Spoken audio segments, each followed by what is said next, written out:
మన ప్రభువు ప్రియరక్షకుడైన యేసు ప్రభుల వారు మనలను మన కుటుంబాలను సంరక్షించి ఈ శిలువ ధ్యానాల్లో 3వ దినంలోనికి మనందరినీ నడిపించి దేవుని సన్నిధిలో గడిపి ఆయన వాక్యాన్ని ధ్యానించే భాగ్యాన్ని మనకి ఇచ్చినందుకై మొదటిగా తండ్రి అయిన దేవుని కృతజ్ఞతాస్తుతులు చెల్లిస్తున్నాను. ఆయన ఆత్మతోనూ సత్యంతో ఆరాధించడానికి కూడి వచ్చిన మీ అందరికీ ప్రభుపేట వందనాలు. అందరికీ వందనాలు.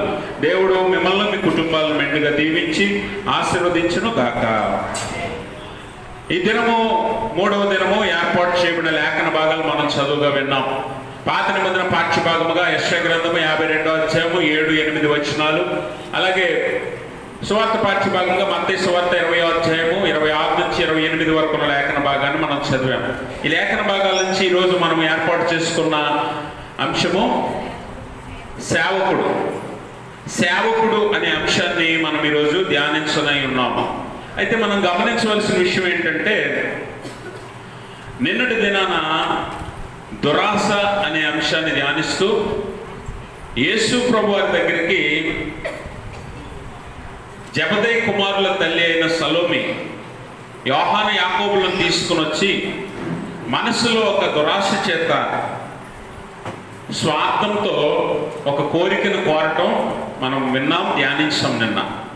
అయితే ఆమె కోరికను విన్న యేసు ప్రభువారు ఆమెకే కాదు కానీ శిష్యులకు మనందరికీ కూడా చెప్తున్న మాటలు ఏంటి అని అంటే, ఈ లోకంలో మానవులుగా పుట్టిన మనందరము కూడా చిన్నదో పెద్దదో ఎప్పుడు కూడా ఉన్నతమైన స్థితిని ఆశిస్తాం, ఎప్పుడు ఘనతనే కోరుకుంటాం, ఎప్పుడు గొప్పతనాన్నే ప్రేమిస్తాం. కాబట్టి మనందరికీ ఈరోజు యేసు ప్రభు వారు చెప్తున్న పాఠము మాటలు ఏంటి అని అంటే 26వ వచనం చదువుదాం. మీరు అలా ఉండకూడదు, మీలో ఎవడు గొప్పవాడై ఉండకూడను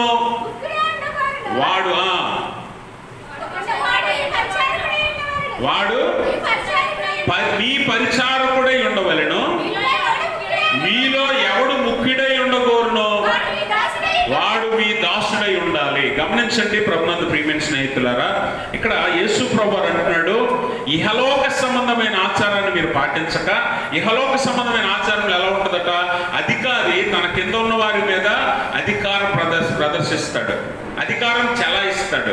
అధికారి ఎప్పుడు కూడా ఉన్నతమైన స్థితిలో ఉండాలని ఆశపడతాడు, కిందున్న వారి మీద తన అధికారాన్ని చూపిస్తూ ఉంటాడు.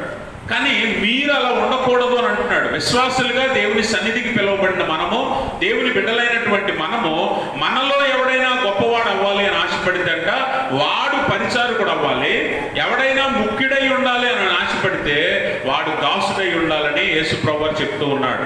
మనం గమనించాలి, ఇది ఇహలోక సంబంధమైన ఆచారానికి వ్యతిరేకమైన బోధ యేసు ప్రభువు చేస్తుంది కదా. లోకంలో ఎలా ఉంటుంది, అధికారము లేకపోతే ఉన్నతమైన స్థితి ఉన్నవాడు అధికారం చూపిస్తాడు, కింద ఉన్నవారు దాన్ని భరించాలి, కింద ఉన్నవారు దాన్ని అనుభవించాలి.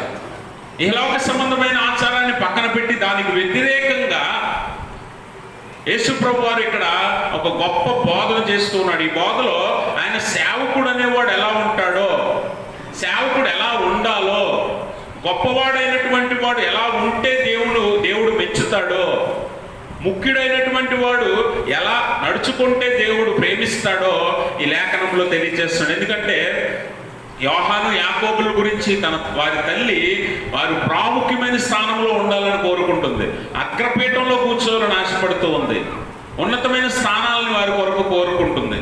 అలా ఉండదలిచిన వాడు ఎవడైనా క్రైస్తవ్యంలో క్రీస్తుని వెంబడిస్తున్న ఈ ప్రయాణంలో, ఈ జీవితంలో, ఈ లోకంలో నువ్వు ఎలా జీవించాలట, గొప్పవాడై ఉండగోరితే నువ్వేమవ్వాలి, పరిచారకుడు అవ్వాలి.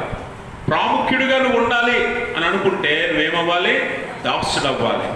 గమనించండి, ఇక్కడ పరిచారకుడు లేదా సేవకుడు అని అంటే ఏంటంటే పరిచర్య చేసేవాడు. పరిచర్య అంటే ఏంటి, పని చేసేవాడు. ఏ పనైనా అవ్వచ్చు. ఆ పని చేసేవాడు ఏం చేయాలట, పని చేసేటప్పుడు ఇప్పుడు నీ దగ్గర డబ్బు ఉంది, ఆస్తి ఉంది, ఉద్యోగం ఉంది, అన్నీ ఉన్నాయి. నువ్వు పని చేయాలని ఆశపడుతున్నావు, పొలంలో దిగి పని చేయాలని అనుకుంటున్నావు. ఏం చేస్తావు, బాగా మంచి ఒక సూటు బూటు కొనుక్కొని మంచి ఖరీదైన బూట్లు వేసుకొని పొలంలో దిగి పని చేస్తావా? చేసేవాళ్ళు ఉన్నారు ఎవరైనా?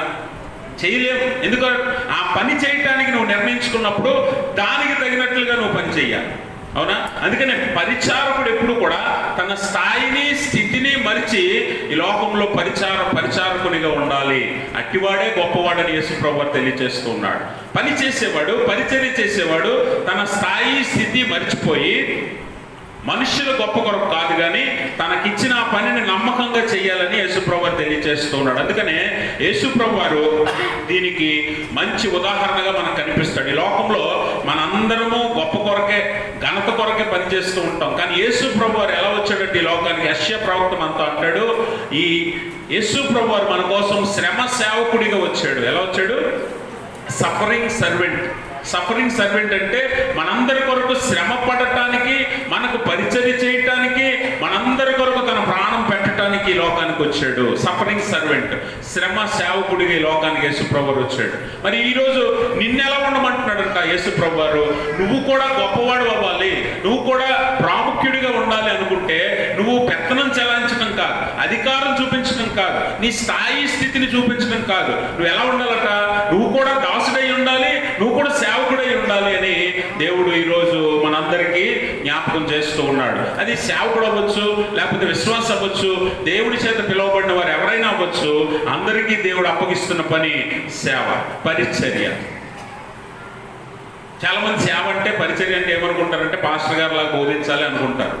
ఇది కాదు, ఇది ఒకటే కాదు పరిచర్య, ఇది ఒకటే కాదు పరిచర్య. ఆది కాండంలో ఆదాముని దేవుడు మొట్టమొదటిగా సృష్టించి ఆదాముకు పని అప్పగించాడు. ఏంటా పని? మీరు ఫలించి అభివృద్ధి చెంది ఈ భూమిని నిండించి ఈ భూమిని మీరు ఏలాలి. ఏలటం అంటే ఏంటి? ఏలటం అంటే ఏంటంటే పరిపాలించటం. పరిపాలించాలి అని అంటే పరిపాలనకు ముందు ఒక బాధ్యత ఉంది. ఏంటో తెలుసా? నాయకత్వం ఎప్పుడూ కూడా సేవతో ప్రారంభం అవ్వాలి. నాయకత్వం అంటే సేవ అయి ఉండాలి. అంతేగాని నాయకత్వం అంటే అధికారం చెలాయించడం కాదు, ఏలటం కాదు, పరిపాలించడం కాదనే విషయాన్ని యేసుప్రభువు వారు తెలియజేస్తూ ఉన్నాడు. అందుకనే భూమిని ఏలమన్నప్పుడు ఆదాముకు అప్పగించబడిన అధికారంతో పాటు బాధ్యత కూడా ఉంది. ఆ బాధ్యత ఏంటంటే సేద్యపరచాలి. ఏలాలంటే సేద్యపరచాలి, పని చెయ్యాలి. కాబట్టి గమనించండి, ఈరోజు నీకైనా నాకైనా మనందరికైనా దేవుడు ఒక పని అప్పగించాడు. ఆ పనిని బట్టి మనం ఈ లోకంలో ఆయనకు నమ్మకమైన సేవకులుగా, నిజమైన సేవకులుగా మనం జీవించాలని దేవుడు కోరుకుంటున్నాడు. అందరికీ అగ్రపీఠాలు కావాలి, అందరికీ ఉన్నతమైన స్థానాలు కావాలి, అందరికీ ఘనత కావాలి అని అంటే నువ్వేం చేయాలంటే మొదట అందరికంటే ముందు నువ్వే సేవ చేయాలి, అందరికంటే ముందు నువ్వే పనివాడిగా మారాలి, అందరికంటే ముందు నువ్వు పరిచారం చేసేవాడిగా మారాలి. ఈరోజు పని ఎవరు చేయరు కానీ, పరిచారం ఎవరు చేయరు కానీ అందరికీ ఘనత కావాలనే కోరుకునే మనస్తత్వాలు కలిగిన మనుషులు మనం. కాబట్టి దేవుడు అంటున్నాడు, ఇహలోక సంబంధమైన పద్ధతిలో మీరు ఉండకూడదు, మీరు అలా ఉండకూడదు. మీరు ఎలా ఉండాలంటే గొప్పవాడు, ప్రాముఖ్యుడు అవ్వాలంటే మీరేమవ్వాలట? దాసుడు అవ్వాలి, పరిచారకుడు అవ్వాలి. దీనికి నిలువెత్తు నిదర్శనం యేసుప్రభువు వారే మనందరికీ సేవకుడు అంటే ఎలా ఉంటాడో, సేవకుడు ఎలా ఉండాలో ఆయన తెలియజేస్తూ ఉన్నాడు. అందుకనే ఫిలిప్పీ పత్రిక 2వ అధ్యాయము 6-7 వచనాల్లో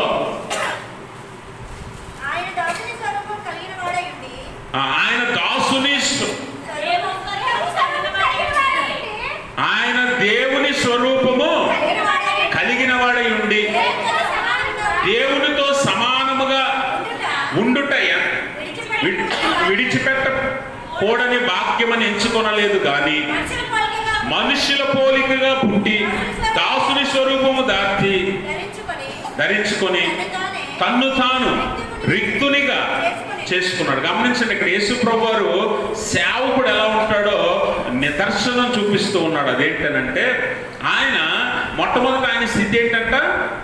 ఆయన స్థితి ఏంటి? దేవుడు. అంటే దేవుడు అంటే ఎలాంటి వాడు? ఆయన కంటే పైన ఎవడూ లేడు, ఆయన పక్కన సమానమైన వాడు ఎవడూ లేడు. అందరూ ఆయన కిందే, అన్నీ ఆయన కిందే. అలాంటి ఉన్నతమైన అత్యున్నతమైన సింహాసనం మీద కూర్చున్న దేవుడు మనందరి కొరకు ఎలా వచ్చాడట? దేవునితో ఉండుట విడిచిపెట్టకూడని భాగ్యమని ఎంచుకోనలేదట. అంటే ధనవంతుడైన ఉన్నతమైన స్థితిని మనందరి కొరకు వదిలేసి భూమి మీదకి ఎలా వచ్చాడు? మనుష్యుని పోలికగా పుట్టాడు, నీలా నాలా మారాడు. మనందరినీ రక్షించడానికి దాసుని స్వరూపము ధరించాడు. దాసుడంటే ఎవరు? దాసుడంటే పనివాడు, దాసుడంటే సేవకుడు, దాసుడంటే సేవకుడు, పనివాడు. అలాంటి స్వరూపం దాల్చాడు. ధనవంతుడు దరిద్రుడయ్యాడు. అందుకనే దేవుని వాక్యంలో అపోస్తలుడైన పౌలు అంటాడు, 2 కొరింథీ పత్రిక 8వ అధ్యాయం 9వ వచనం ఒకసారి చదువుదాం. 2 కొరింథీ పత్రిక 8వ అధ్యాయం 9వ వచనం. మీరు ప్రభు అయిన యేసుక్రీస్తు కృపను ఎరుగుదురు కదా, ఆయన ధనవంతుడై ఉండి మీరు తన దారిద్ర్యము వలన ధనవంతులు కావాలనని మీ నిమిత్తము దరిద్రుడాయను. అంటే ఇప్పుడు ఆయన మనందరినీ, దరిద్రులమైన మనల్ని ధనవంతులు చేయటానికి మన కోసం ఆయన ఏమయ్యాడంటే ధనవంతుడైన ఆయన దరిద్రుడయ్యాడు. మనందరికీ సేవకుడయ్యాడు, మనందరి కొరకు దరిద్రుడయ్యాడు.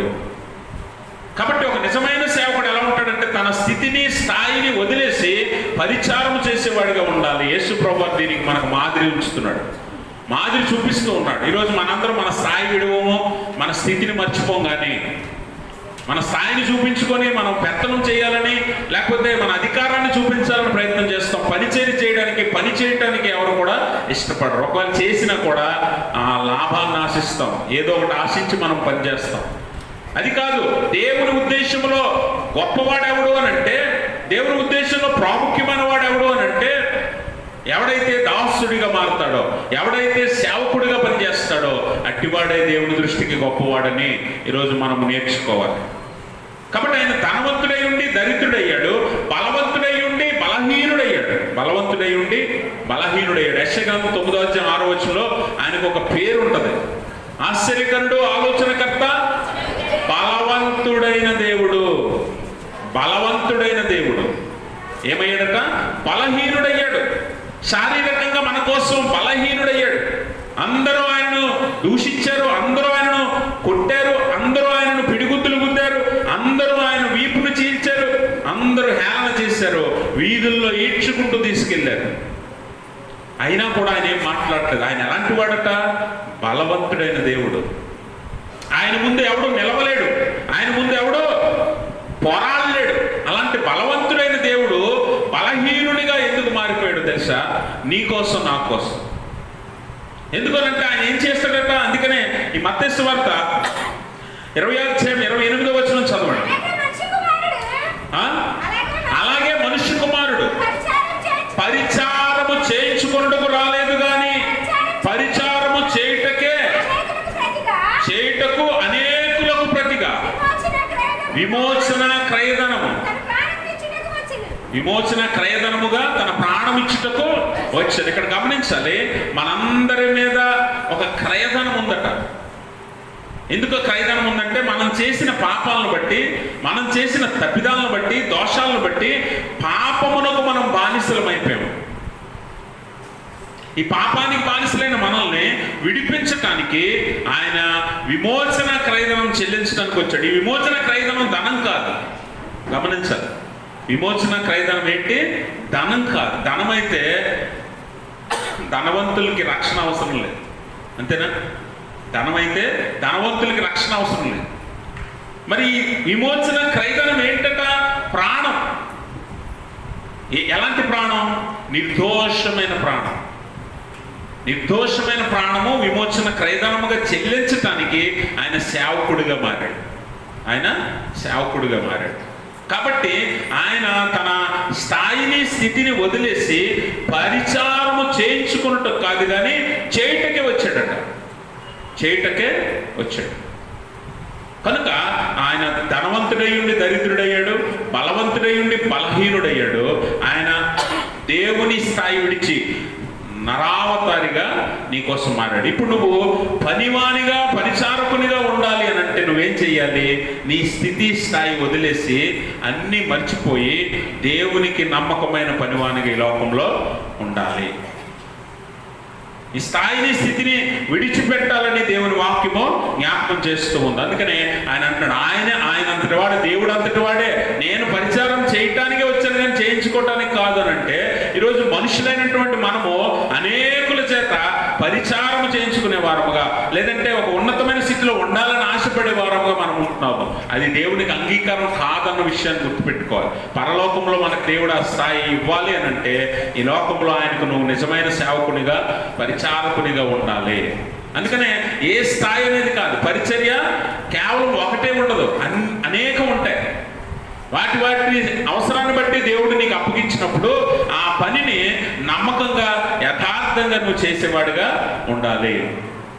నమ్మకంగా, యథార్థంగా చేసేవాడిగా నువ్వు ఉన్నప్పుడు దేవుడు నిన్ను గొప్పవాడిగా ఎంచుతాడు. అందుకనే లోకసువార్త 22వ అధ్యాయంలో యేసు ప్రభువు శిష్యులతో మాట్లాడుతూ అంటున్నాడు. లోకసువార్త 22వ అధ్యాయము 26వ వచనం చదవండి. మీరైతే అలాగ ఉండరాదు, మీలో గొప్పవాడు ఎలా ఉండాలంట? చిన్నవాని వలెను, అధిపతి పరిచారకుని వలెను ఉండవలెను. గొప్పవాడెవడు? భోజన పంక్తిని కూర్చుండువాడా, పరిచర్య చేయువాడా? పంక్తిని కూర్చుండువాడే కదా. అయినను నేను మీ మధ్య పరిచర్య చేయువాని వలె ఉన్నాను.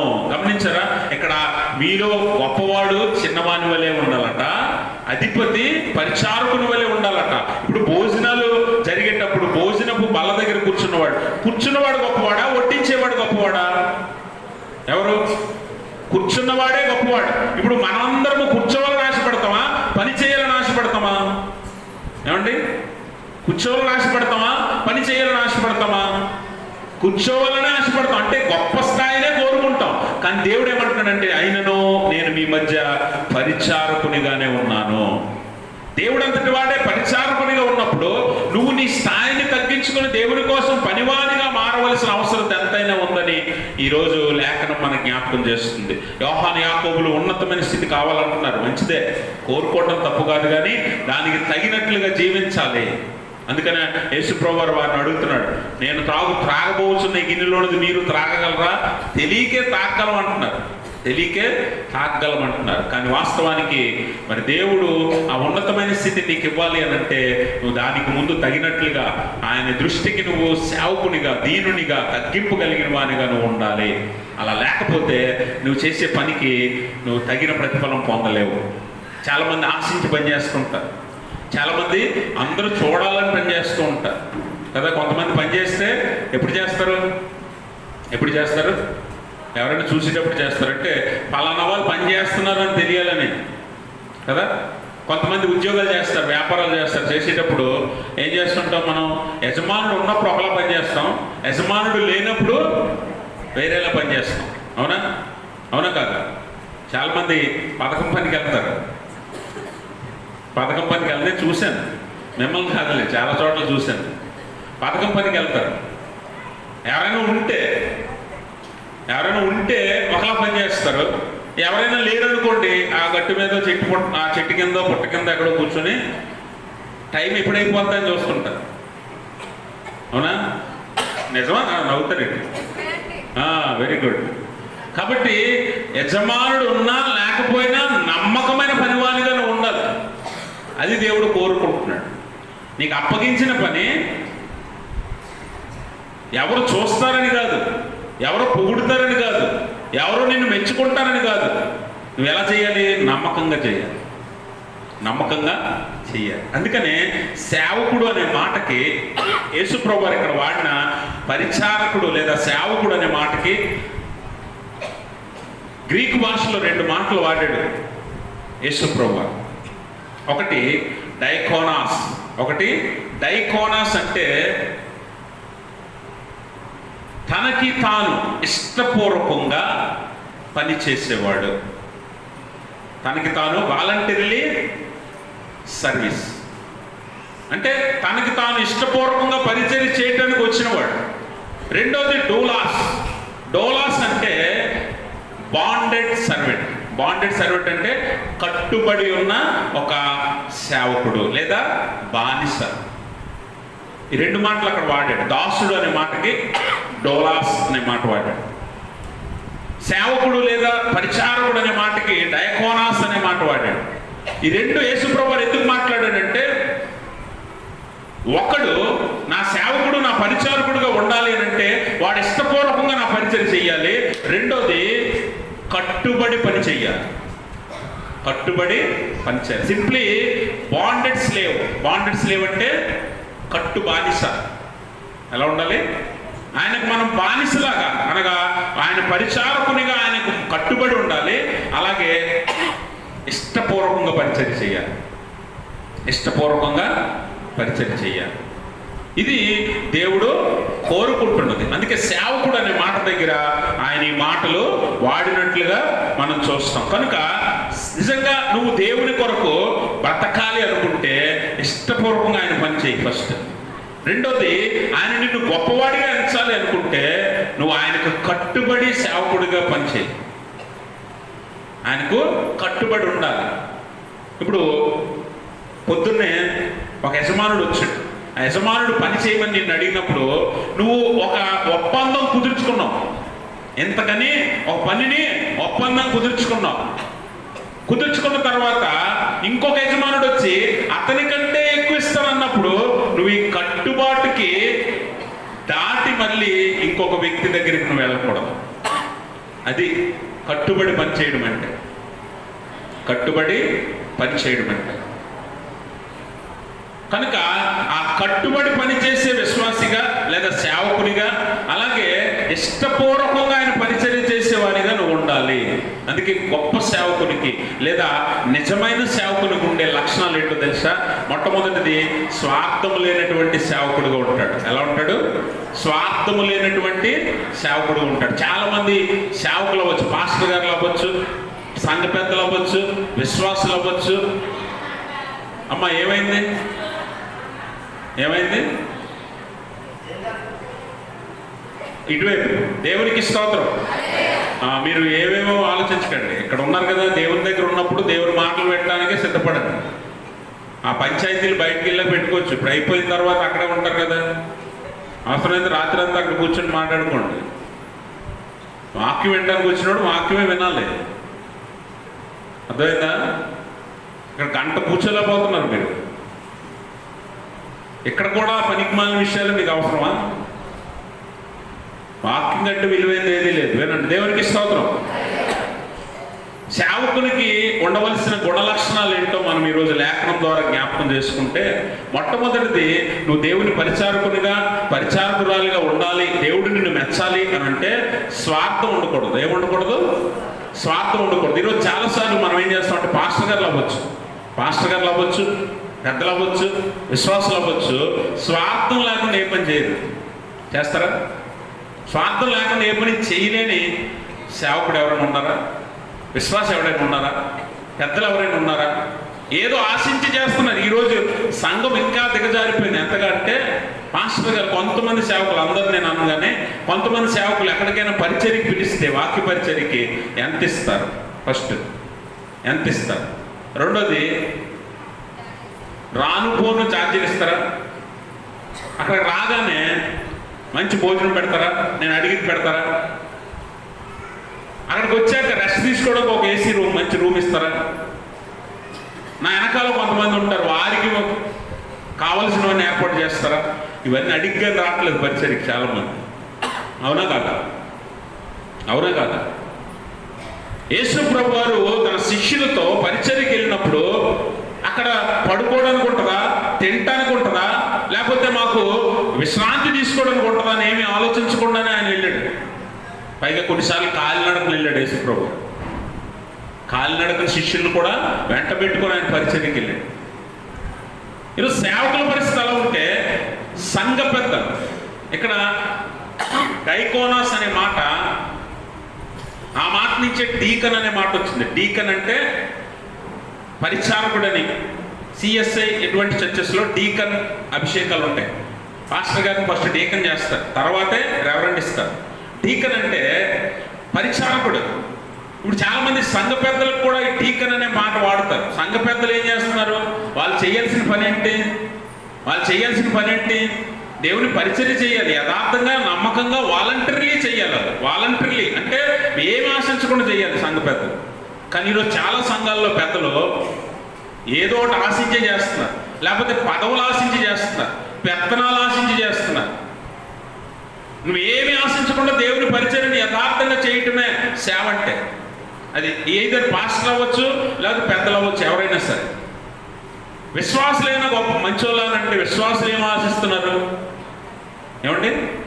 ఇప్పుడు ఈ 40 దినాలు ఎందుకు వచ్చారు ఇక్కడికి? నిజంగా ఆత్మీయంగా ఎదిగేద్దామనే. ఈ 40 దినాలు నిజంగా ఆత్మీయంగా ఎదిగేద్దామని వచ్చారు మీరు? మీ మనసులో ఒకటి అనుకుంటారు, ఈ 40 దినాలు వెళ్తే నాకు ఎప్పటి నుంచో జరగాలని కోరుకున్నది జరిగిపోవాలి, అవునా? లేకపోతే నేను ఫలానా ప్రయత్నం చేస్తున్నాను, ఆ ప్రయత్నం సఫలం అయిపోవాలి. ఇంకేదో మనసులో అనుకుని దేవునితో ఒక ఒప్పందం చేసుకుని వస్తాం ఇక్కడికి. కానీ వాస్తవానికి ఏమీ ఆశించకూడదు. నిస్వార్థంగా దేవుని పరిచారకునిగా పరిచారకురాలుగా నువ్వు ఉండాలి. అది దేవుడు కోరుకుంటున్నాడు. అలా కాకుండా నువ్వు ఏం ఆశించినా దేవుని యొక్క గొప్పవాడు కాలేదు. యోహాను యాకోబులు ఉన్నతమైన స్థితిని కోరుకుంటున్నారు. స్వార్థం, దురాశ. అందుకే దేవుడు వారితో ఇది నా వశంలో లేదు అని మాట్లాడుతూ సేవకుడు ఎలా ఉండాలో ఈ మాటలు తెలియజేస్తూ ఉంటాడు. నిస్వార్థమైన సేవకునిగా మనం ఉండాలి. యోహాను సువార్త 15:13 యేసుప్రభు వారు మాట్లాడుతూ అంటాడు, తన స్నేహితుని కొరకు తన ప్రాణము పెట్టువాని కంటే ఎక్కువైన ప్రేమ గలవాడు ఎవడైనా ఉన్నాడా? ఇప్పుడు అదే మాటను మనం ఆలోచిస్తూ మీలో ఒకరికొకరు ఉపచారము చేసుకోండి, పరిచారము చేసుకోండి అని పౌలు చెప్పిన మాటలను మనం జ్ఞాపకం చేసుకుంటే, ఇప్పుడు ఒకరి కొరకు ఒకడు ప్రాణం పెడతాడు? అసలు ఎవడైనా పెడతాడా? కానీ మనందరి కొరకు ప్రాణం పెట్టిన నిస్వార్థమైన శ్రమ సేవకుడు యేసు ప్రభువు. దేవునికి స్తోత్రం. అలాంటి సేవకుడిగా మారగలవా నువ్వు? క్రీస్తు కొరకు ఏమి ఆశించకుండా దేవుని పనిలో నిమగ్నమై నమ్మకమైన పనివానిగా సేవకునిగా ఉండగలవా? దేవుడు అదే అడుగుతున్నాడు. అలా ఉండువాడే నా దృష్టికి గొప్పవాడు. ఒకవేళ పెట్టాల్సి వస్తే, అందుకని యేసుప్రభు వారి సేవ ఎలా ప్రారంభమై ఎలా ముగిసిందో తెలుసా? ఆయన ఉన్నతమైన స్థితిని వదిలేసి దరిద్రుని రూపం దాల్చి మనందరికీ పరిచారం చేసి మన కొరకు ఆయన ప్రాణత్యాగం చేశాడు. ఇలా ముగిసింది ఆయన సేవ. ఎలా ముగిసింది? ఆయన తగ్గింపు కలిగి, అంటే పరలోకాన్ని వదిలి దిగొచ్చాడు, తగ్గించుకొని వచ్చాడు. పరిచారం చేసేటప్పుడు మనందరినీ ప్రేమించాడు, ప్రేమ కలిగి పరిచారం చేశాడు కదా. అందుకనే ఒక స్నేహితుడు కొరకు ప్రాణం పెట్టువాని కంటే గొప్ప ప్రేమ కలిగిన వాడు ఎవడైనా ఉన్నాడా అని అడుగుతున్నాడు యేసుప్రభు. ఎందుకు? నిన్ను నన్ను ప్రేమించి ప్రాణం పెట్టేంతగా ప్రేమించాడు, మనకు పరిచారం చేశాడు, మనకు సేవకుడుగా మారాడు. అంటే తగ్గింపు కలిగి మనందరినీ ప్రేమించి పరిచారం చేసి త్యాగంతో ఆయన పరిచర్యను ముగించాడు. ఈరోజు నీ జీవితం కూడా ఈ మూడింటిలో కలిసి ఉండాలి. ఈ మూడింటిని అనుసరిస్తూ నువ్వు జీవించాలి. అలాగా తగ్గింపు కలిగి ఉండాలి, అలాగే అందరినీ ప్రేమిస్తూ నీకు అప్పగించబడిన పరిచర్యను నువ్వు చెయ్యాలి. అలాగే అవసరమైతే క్రీస్తు కొరకు ఏదైనా పోగొట్టుకున్నా పర్వాలేదు, త్యాగం చేసినా పర్వాలేదు అనేలాగా నీ పరిచారము ఉండాలి. అది సేవకురాలు యొక్క లక్షణం. అందుకని ఎవడైనను నా నిమిత్తమో తల్లినైనను తండ్రినైనను అక్క చెల్లెళ్ళైనను అన్నదమ్ములనైనను ఇళ్ళనైనను పొలాలనైనను స్థలాలనైనను పోగొట్టుకుని ఎడలా వాడు రెండింతలుగా అది పొందుకుంటాడు. అది కాక నేను ఇచ్చి నిత్య జీవాన్ని కూడా వాడు అనుభవిస్తాడని యేసుప్రభువు చెప్తున్నాడు. ఈరోజు దేవుని కోసం త్యాగం చేసే సేవకులు కావాలి. త్యాగం అంటే ఏదైనా పోగొట్టుకోవడానికి సిద్ధంగా ఉండాలి. పొలం అవ్వచ్చు, స్థలం అవ్వచ్చు, ఆస్తి అవ్వచ్చు, అంతస్తు అవ్వచ్చు, ఉద్యోగం అవ్వచ్చు, వ్యాపారం అవ్వచ్చు, కుటుంబం అవ్వచ్చు, చివరికి ప్రాణమైన అవ్వచ్చు. దేవునికి స్తోత్రం. అపోస్తలులందరూ కూడా అలాంటి సేవకులుగానే బతికారు. అందుకనే హతసాక్షులు అవ్వాల్సి వస్తే అయిపోయారు కూడా. కుటుంబాలు వదలాల్సి వస్తే వదిలేశారు కూడా. వారి ఉద్యోగాలు, వారందరూ కూడా ఏ పని చేసుకుంటారు? జాలర్లు. కదా. యేసు ప్రభు వారు వారిని పిలవడానికి వెళ్ళినప్పుడు వాళ్ళు ఏం చేసుకుంటున్నారు? వలలు బాగు చేసుకుంటున్నారు. దోణిల్లో కూర్చొని వలలు బాగు చేసుకుని చేపలు పట్టుకోవడానికి సిద్ధపడుతున్నారు. యేసు ప్రభు వారు పిలవగానే వలలు వదిలేశారు, దోణిలు వదిలేశారు. యేసు ప్రభు వారు వెంట వచ్చారు. అంటే వారి జీవితాన్ని, జీవనోపాధిని వదిలేసి వచ్చారు దేవుని వెంట. చాలామంది ఈరోజు సేవకులు ఉద్యోగాలు వదిలే దేవుని కొరకు పరిచర్యలకు వస్తున్నారు. మంచిది, అలాంటివి మంచి నిర్ణయాలు. దేవుని కోసం త్యాగం చేసే మనస్తత్వం నీ దగ్గర ఉందా? తగ్గించుకునే మనస్తత్వం నీకుందా? దేవుని కొరకు దేవుణ్ణి అనేకులను ప్రేమించి పరిచర్య చేసే గుణం నీకుందా? యేసు ప్రభువు ఇదే మాదిరి మనకు ఉంచాడు. నిజమైన సేవకుడు ఎలాగే ఉంటాడు? స్వార్థం లేనివాడుగా, ఏమి ఆశించిన వాడుగా, విశ్వాసంతో చెయ్యాలి సేవ. ఎలా చేయాలి? విశ్వాసంతో. మోషేని చూస్తాం మనం. మోషే దేవుని చేత పిలువబడి దేవుని సేవకుడిగా ఎన్నుకోబడిన తర్వాత ఇశ్రాయేలీయులను వెంట పెట్టుకుని కనాను ప్రయాణం మొదలుపెట్టాడు. అరణ్య మార్గం గుండా వెళ్తున్నాడు. సొంత మనుషులే, ఇశ్రాయేలీయులే. మోషేని ఏమంటున్నారు? నువ్వు మమ్మల్ని చంపడానికి తీసుకొచ్చావా ఈ అరణ్యంలోకి? ఆ బానిసత్వంలో ఉన్నప్పుడే మాకు మాంసం దొరికేది, ఇక్కడ మాకు భోజనమే లేకుండా చేసావు, చంపేద్దాం అనుకుంటున్నావా అని మోషే మీద, దేవుని మీద సనుక్కున్నారు. మోషేకి కోపం వచ్చింది, ఒక మానవుడిగా విసుగొచ్చింది, కోపం వచ్చింది, వదిలేద్దాం అనిపించింది. అయినా కూడా దేవుని మీద విశ్వాసంతో మోషే అన్నడు తన పరిచర్యను విడిచిపెట్టల. మోషే ఎప్పుడు తన పరిచర్యను విడిచిపెట్టల. విశ్వాస జీవితంలో నువ్వు విశ్వాసము కలిగిన సేవకుడుగా, సేవకురాలుగా ఉన్నావా? ఈరోజు దేవుని కొరకు పరిచయం చేసేవారు, ఆలయాన్ని తుడిచేవారు ఉండొచ్చు, కొన్ని విధాలుగా సహకరించేవారు ఉండొచ్చు, దేవుని పనిలో సహకారం అందించేవారు ఎవరైనా సరే. నన్ను ఎవరు చూడట్లేదే, నన్ను ఎవరు పొగట్లేదే, నన్ను ఎవరు మెచ్చుకోవట్లేదే అని నువ్వు ఎప్పుడు అనుకోవాల్సిన పని లేదు. మోషేని ఏమంటున్నారు? సనుక్కుంటున్నారు. మోషేని దూషించారు, మోషేని ద్వేషించారు. కానీ మోషే ఎప్పుడు దేవుని మీద విశ్వాసంతో తనకు అప్పగించమన్న పనిని ముందుకి కొనసాగించాడు. కాబట్టి విశ్వాసము కలిగిన ఒక సేవకునిగా నువ్వు ఉండాలి. నిస్వార్థమైన సేవకునిగా, సేవకురాలుగా నువ్వు ఉండాలి. ఏమి ఆశించని ఒక సేవకుడిగా, సేవకురాలుగా మనము విశ్వాస జీవితాన్ని జీవించాలి. తగ్గింపు కలిగి ఉండాలి. అందరినీ ప్రేమించే మనసు ఉండాలి. గలతీ పత్రిక 5వ అధ్యాయం 13వ వచనం ఒకసారి చదువుదాం.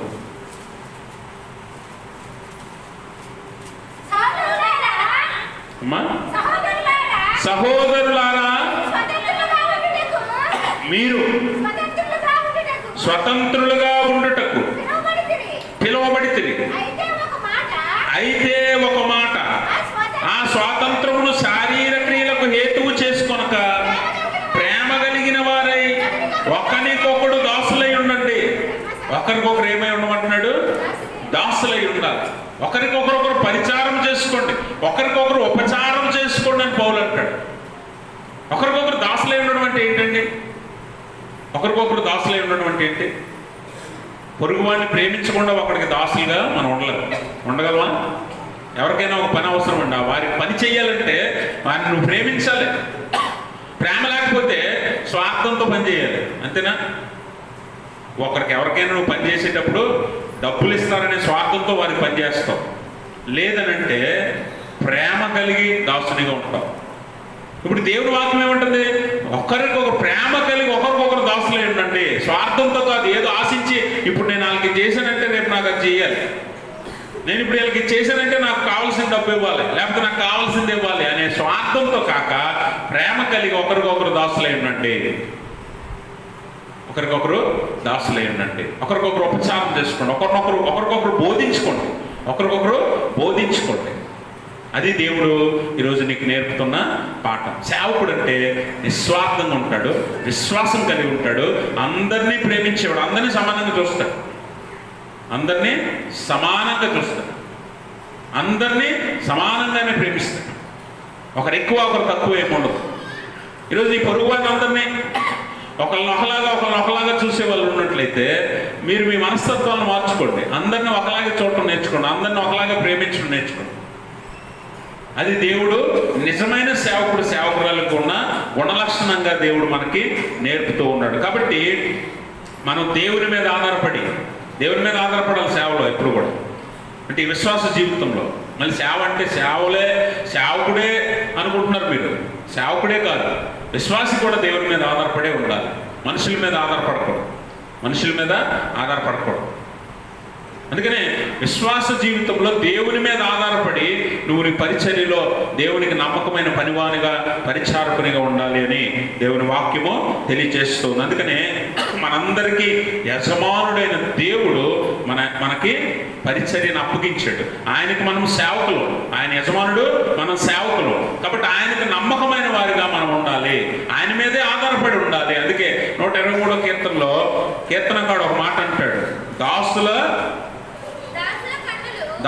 కన్నులు తమ యజమానుడి చేతి తట్టును, దాసి కన్నులు తన యజమానురాలి చేతి తట్టును చూచినట్లు మన దేవుడైన యెహోవా మనలను కరుణించు వరకు మన కన్నులు ఆయన తట్టు చూడాలి. అంటే మనము నమ్మకమైన పరిచర్యగా, పరిచారకులుగా, సేవకురాణులుగా ఉండి మనం ఎవరి వైపు చూడాలంట? దేవుని వైపు చూడాలి, మనుషుల వైపు కాదు. మనుషులు ఈరోజు పొగిడారు అనుకో, రేపు వెంటనే మనల్ని దూషిస్తారు. అందుకని మనుషుల వైపు నువ్వు చూడకుండా ఎవరు నీ యజమానుడు? ఈ విశ్వాస జీవితానికి బహుమానం ఎవరిస్తారు? జీతం ఎవరిస్తారు? దేవుడే కనుక ఆయన తట్టు చూడాలట. ఆయన తట్టు చూసి మనం మన జీవితంలో ముందుకెళ్ళాలి. నీకు అప్పగించబడిన పని ఏంటి? నీకు అప్పగించబడిన పరిచర్య ఏంటి అని అంటే సువార్త ప్రకటించడమే, క్రీస్తుని పరిచయం చేయటమే, క్రీస్తుని బోధించటమే, క్రీస్తు గుణలక్షణాలను, ఆయన తేబోతున్న ఆశీర్వాదాలను అందరికీ తెలియచేయటమే నీకు అప్పగించబడిన పని. బోధ అంటే మేమేం చేస్తామండి? మేము బోధించలేం కదా, మేము వాక్యం చెప్పలేం కదా అని చాలామంది అనుకోవచ్చు. అందుకని అందరికీ ఒక్కొక్క పని అప్పగించాడు దేవుడు. అందరి మీద ఉన్న బాధ్యత ఏంటంటే క్రీస్తుని, ఆయన తేబోతున్న ఆశీర్వాదాన్ని, ఆయన తీసుకురాబోతున్న రాజ్యాన్ని అనేక మందికి పరిచయం చేయాలి. అదే నీ బాధ్యత. ఆయన మీద ఆధారపడాలి. ఏలియా మనం చూస్తాం, ఏలియా ప్రవక్త దేవుని మీద పూర్తిగా ఆధారపడ్డాడు. కరువు వచ్చింది, ప్రాణాపాయం వచ్చింది, కష్టం వచ్చింది, శ్రమ వచ్చింది, ప్రాణాలు పోతాయేమో అని పరిస్థితి వచ్చినప్పుడు కూడా దేవుని మాటను దాటి ఏలియా ఎక్కడికి వెళ్ళాలి కదా? ఏలియా ఎక్కడికి వెళ్ళాలి? యెజబెలు చంపేస్తుందేమో అని భయపడుతున్నప్పుడు దేవుడు అన్నాడు, నువ్వు కేరీతు వాగు దగ్గరికి వెళ్ళానంటే అక్కడికి వెళ్ళాడు. అక్కడ ఎంతకాలం ఉండమంటే అంతకాలం ఉన్నాడు. తర్వాత ప్రయాణమై నువ్వు వెళ్ళవలసిన ప్రయాణం చాలా పెద్దది, సిద్ధపడాలంటే సిద్ధపడ్డాడు.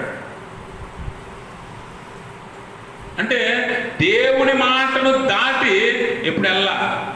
కేరీతు వాగు దగ్గరికి వెళ్ళమన్నాడు దేవుడు.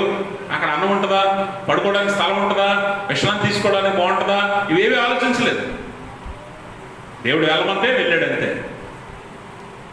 కాబట్టి దేవుని మీద పూర్తిగా ఆధారపడిన వారిగా మనం జీవించాలి. మన విశ్వాస జీవితంలో కూడా కొన్నిసార్లు మనకి ఎలాంటి పరిస్థితులు ఎదురైనప్పుడు దేవుడు మనకి సిద్ధపరుస్తాడనే నమ్మకం, విశ్వాసం, ఆయన మీద ఆధారపడే మనస్తత్వం మనకు ఉన్నప్పుడు మన కొరకు అన్నీ ఆయన సిద్ధపరుస్తాడు. కాబట్టి దేవుడు మనకు ఏర్పరిచిన ఈ పరిచర్య లేదా ఈ సేవక వృత్తి మనము జ్ఞాపకం చేసుకోవాలి. ప్రతి విశ్వాసి మీద ఈ బాధ్యత ఉంది అని దేవుని వాక్యం తెలియజేస్తుంది. అందుకనే అపోస్తలుడైన పౌలు అంటాడు, 1 కొరింథీ పత్రిక 9వ అధ్యాయము,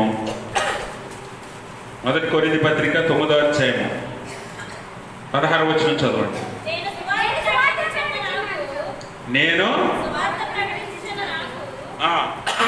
సువార్త ప్రకటించుచున్నాను. నేను కొంచెం తెలుగు బాగా చదవాలండి మీరు. ఇప్పుడు చదవమని కాదు, మీరు తెలుగు బైబిల్ చదవడం నేర్చుకోండి. నేను సువార్త ప్రకటించుచున్నాను కాదు, అక్కడ దీర్ఘాలే లేవు.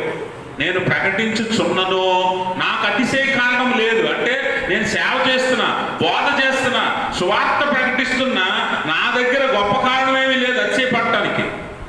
అందుకని ఆ తర్వాత అంటాడు, చదవండి,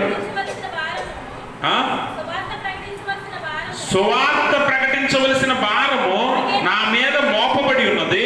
అయ్యో, నేను సువార్తను ప్రకటింపకపోయిన ఎడల నాకు శ్రమ. ఇది మనందరి మీద ఉంచబడిన బాధ్యత.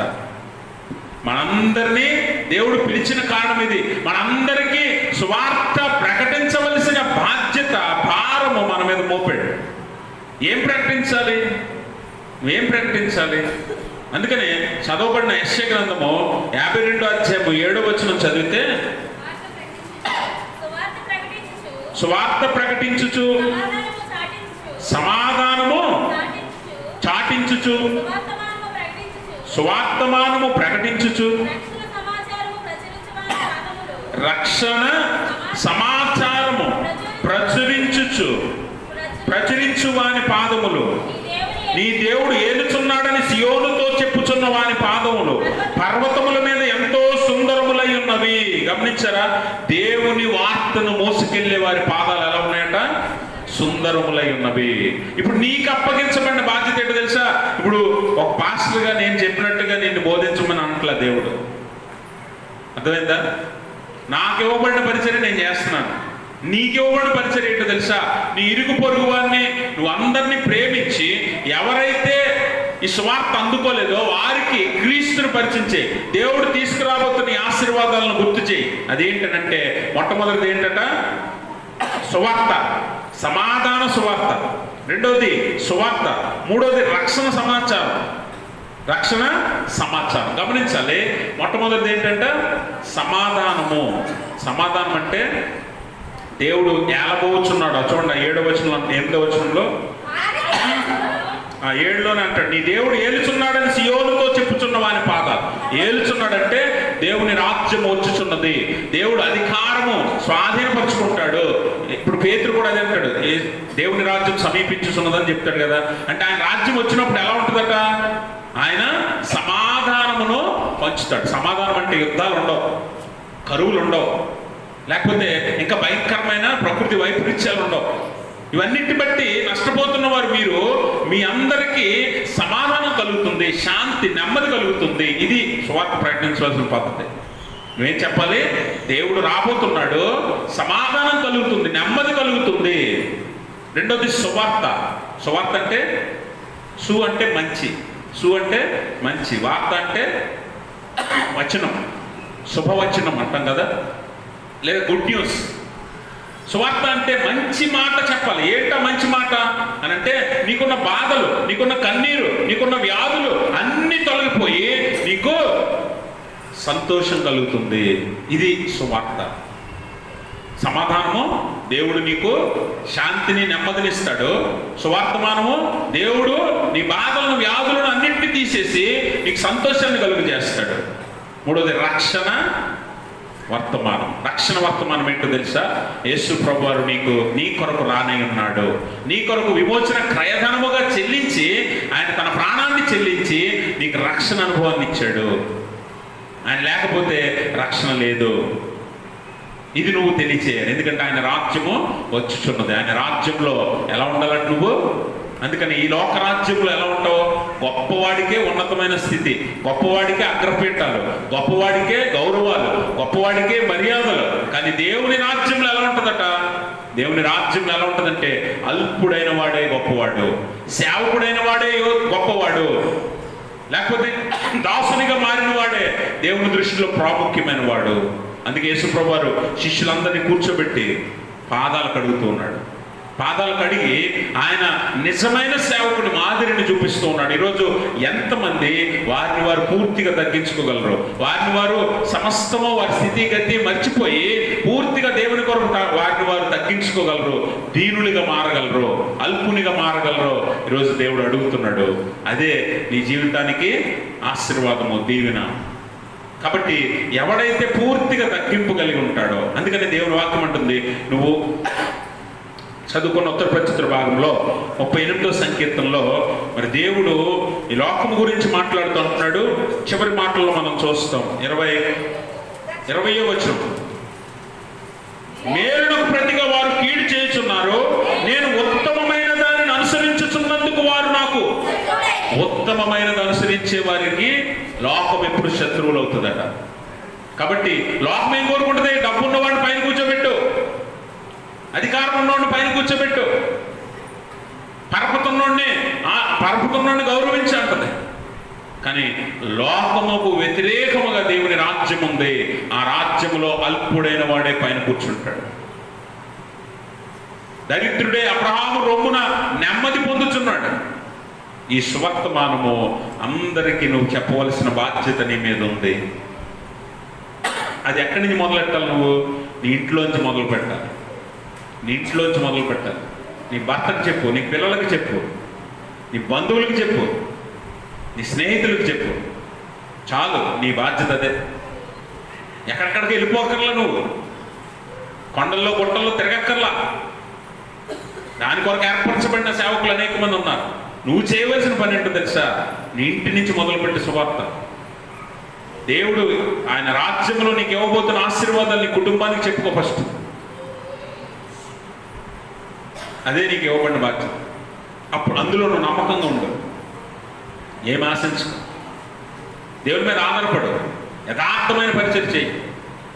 మనుషులు చూస్తారని కాదు. చాలామంది మనుషులు గొప్ప కోసం చేస్తుంటారు, మనుషులు గొప్ప కోసం పరిచయం చేస్తుంటారు. మనుషులు పొగడాల, మనుషులు పైకెత్తి కూర్చోబెట్టాల, మనుషులు సన్మానించాల. ఇది కాదు. దేవుడు నీకు జీతం ఇచ్చినట్టు, దేవుడు నిన్ను మెచ్చుకున్నట్టు, దేవుడు నిన్ను గొప్పవాడిగా గొప్పదానిగా ఎంచినట్టు, దేవుడి దృష్టిలో నువ్వు ప్రాముఖ్యమైన వాడిగా ప్రాముఖ్యమైన స్త్రీగా దేవుడి దృష్టిలో నువ్వు ఉండున్నట్టు దేవుని పరిచయం నమ్మకంగా చేయాలి. నమ్మకంగా. అందుకే ఉత్తమమైన దాన్ని నేను ఎన్నుకున్నందుకు వారు నాకు శత్రువులు అయ్యారు. లోకం ఎప్పుడు నేను పొగడదు. దేవుడు పరిచయం చేస్తే, దేవుడు పని చేస్తే. కొన్నిసార్లు కుటుంబంలోనే వ్యతిరేకత వస్తుంది నువ్వు పరిచయం చేసినందుకు. దేవుని కోసం బతుకుతున్నందుకు, దేవుని కోసం జీవిస్తున్నందుకు, నువ్వు తగ్గించుకుంటున్నందుకు కొన్నిసార్లు నీ కుటుంబం నుంచి నీకు వ్యతిరేకత వస్తుంది. నీ ఇంట్లో వాళ్ళే నిన్ను అడ్డుకోవడానికి ఇష్టపడతాను, నిన్ను అడ్డుకుంటారు. నీ ఇంట్లో వాళ్ళే నిన్ను అడ్డగిస్తారు. కానీ దేవుడు చూస్తాడని నమ్మకంగా నువ్వు ఈ లోకంలో దేవుని సేవకుడిగా సేవకురాలుగా ఉన్నప్పుడు ఖచ్చితంగా దేవుడు నీకు ఇవ్వబోతున్న గొప్ప బహుమానం ఎలాంటిదంటే పరలోకంలో ఉన్నతమైన స్థితి, పరలోకంలో ప్రాముఖ్యమైన స్థితిని నీకు ఇచ్చి దేవుడు ఆశీర్వదిస్తాడు. అటువంటి స్థితిలోనికి ఒక విశ్వాసిగా మనం ఎదగాలన్నదే దేవుడి కోరిక. అందుకే సేవకురాలుగా మీరు ఉండాలి, పరిచారకురాలుగా మీరు ఉండాలి, దాసురాలుగా మీరు ఉండాలి. గొప్పవారిగా ఎప్పుడు ఎంచుకోవద్దు, ఉన్నతమైన స్థితికి ఎప్పుడు కూడా మిమ్మల్ని మీరు ఎంచుకోవద్దని, తగ్గింపు కలిగిన వాడు హెచ్చింపబడతాడని దేవుని వాక్యం ద్వారా యేసు ప్రభువు మనకు నేర్పుతున్నాడు. అలా ఎవరైతే తగ్గింపు కలిగి దేవుని కోసం యథార్థంగా నిస్వార్థంగా దేవునికి నమ్మకమైన పనివానిగా, అందుకనే తిమోతితో పౌలు అంటాడు, దేవుని ఎదుట సిగ్గుపడనక్కర్లేని పనివానిగా నువ్వు ఉండు అంటాడు. ఏ పనైనా సరే దేవుని కోసం చేయటానికి వెనుకాడకు.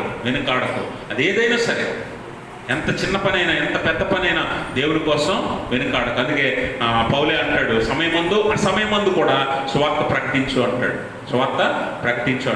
అలా ప్రకటించేవానిగా, పనిచేసేవానిగా, యథార్థమైన సేవకునిగా, నమ్మకమైన సేవకునిగా, విశ్వాసం కలిగిన సేవకునిగా, దేవుని మీద ఆధారపడే సేవకునిగా, ప్రేమ కలిగిన సేవకునిగా, కొన్నిసార్లు శ్రమపడే సేవకునిగా, కొన్నిసార్లు త్యాగం చేసే సేవకునిగా నువ్వు ఉన్నప్పుడు దేవుడు నీ ప్రతి కష్టాన్ని, నీ ప్రతి స్థితిని చూస్తాడు. దానికి తగిన బహుమానం దేవుడిచ్చి ఉన్నతమైన స్థితిలో నేను కూర్చోబెడతాడు. అందరికీ స్వార్థం అనేది లేకపోతే గొప్పవాడిని అవ్వాలనే ఆలోచన ఉండొచ్చు.